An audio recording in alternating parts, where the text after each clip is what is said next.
ఇదిగోండి మరి రొయ్యల బిర్యానీకి రొయ్యలు శుభ్రంగా కడుక్కొని పసుపు ఉప్పు వేసి శుభ్రంగా కడుక్కొని పక్కన పెట్టుకున్నామండి. దానికంటే ముందండి లోపల ఒక నల్లది ఇసుక దారం లాంటిది ఉంటుంది. ఆ ఇసుక దారాన్ని జాగ్రత్తగా తీసుకోవాలి. చూసారు, అదిగో ముందు పచ్చి రొయ్యల్లో శుభ్రం చేసుకోవాల్సింది అదే అండి. మరి అందులో కారం, కొద్దిగా పసుపు అండి, జీలకర్ర పొడి అండి, ధనియాల పొడి వేసుకొని సరిపడినంత సాల్ట్ వేసుకొని అల్లం వెల్లుల్లిపాయ పేస్ట్, పెరుగండి శుభ్రంగానండి కలుపుకొని జాగ్రత్తగాని మళ్ళీ అందులోకండి మసాలా పొడి వేసుకోవాలండి. మరి అదే కదండి రుచి.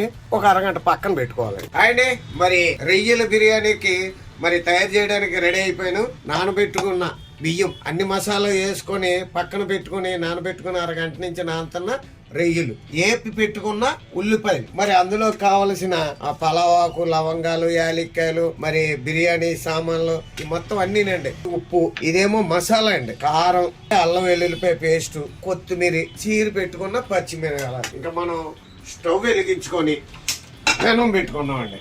సరిపోయినంత ఆయిల్ ఇందులో వేసుకొని బిర్యానీ ఆకు, మన బిర్యానీ సామాన్లు, లవంగా, యాలక్కాయ, మరాఠీ మొగ్గ అన్నీ వేసుకొని దోరగా వేయించుకున్న తర్వాత అల్లం వెల్లుల్లి పేస్ట్ కూడా నూనెలోనే వేపుకోవాలండి శుభ్రంగా. ఇదిగోండి ప్రాన్స్ కూడా వేసుకొని అందులో కొద్దిగా వేసుకున్నాం. సరిపోయినంత కారం ముందు కలుపుకున్నాం కదా, కారం మసాలా పొడి కూడా వేసుకోవాలండి. అంటే కలుపుకోవాలండి, జాగ్రత్తగా కలుపుకోవాలండి, ఇడిపోకుండా జాగ్రత్తగా. పచ్చిమిర్చి కూడా వేసుకొని ఏమంటే కలుపుకొని మూత పెట్టి బాగా దగ్గరికి అయ్యేదాకా మగ్గించుకోవాలండి. ఇదిగోండి ఓ పక్క ఏమో మరి రొయ్యల కూర బిర్యానీలోకి వేయడానికి ఇది రెడీ అవుతుంది. అలాగే ఇంకో పక్క అన్నంలోని అన్ని మసాలా దినుసులు వేసుకొని మరి సగం బాయిల్ చేసుకున్న తర్వాత ఇటేమో బాయిల్ సగం అయింది, రెండు కలిపి అప్పుడు మనం రొయ్యల బిర్యానీ ఎలా తయారు చేసుకోవాలో చెప్తాం. ఇదిగోనండి మరి బిర్యానీలోకి తయారు చేసుకున్న కూర రెడీ అయిపోయింది.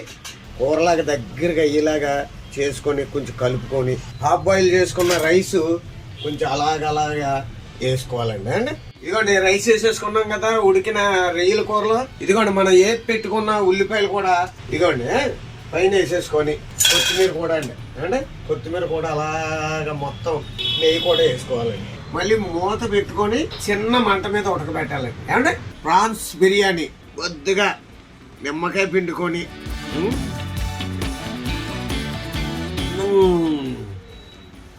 బా భలే ఉందండి. అందరికీ కూడా మంచి భోజనం ఆ భగవంతుడు ఇవ్వాలని కోరుకుంటూ మీ జబర్దస్త్ రేజింగ్ రాజ్.